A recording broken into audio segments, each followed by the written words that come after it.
हुआ कैसा है भला। सभी को सुप्रभात।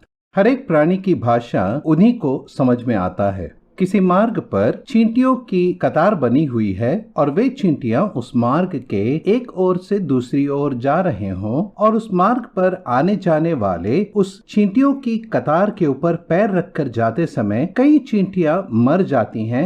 ऐसा जब हम देखते हैं तो हम उन चींटियों को कैसे बता सकते हैं कि इस मार्ग पर आने जाने वालों के पैरों के नीचे तुम दब कर मर जाओगे।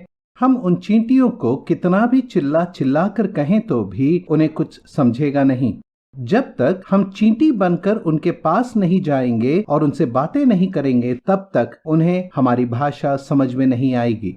मनुष्य को भी परमेश्वर की बातें समझ में नहीं आती थी, इसीलिए परमेश्वर स्वयं मनुष्य बनकर इस जगत में आया। ऐसा मैं नहीं कहता, लेकिन पवित्र शास्त्र बाइबल के यूहन्ना रचित सुसमाचार के पहले अध्याय के 14वें वचन में लिखा गया है, वचन देहधारी हुआ और अनुग्रह और सच्चाई से परिपूर्ण होकर हमारे बीच में डेरा किया। इस वचन में प्रभु यीशु मसीह को वचन यह शीर्षक दिया गया है, अर्थात प्रभु यीशु मसीह जो परमेश्वर है वह इस जगत में मनुष्य बनकर आया ताकि अब मनुष्य को मनुष्य बने हुए परमेश्वर की भाषा समझ में आए।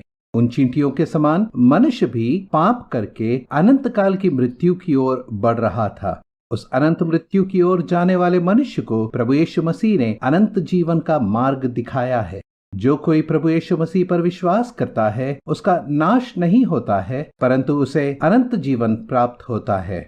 इसीलिए प्रियो, अपने पापों की कबूली करो, अपने पापों की क्षमा पाकर प्रभु यीशु मसीह को अपने जीवन में उद्धारकर्ता स्वीकार करो। धन्यवाद।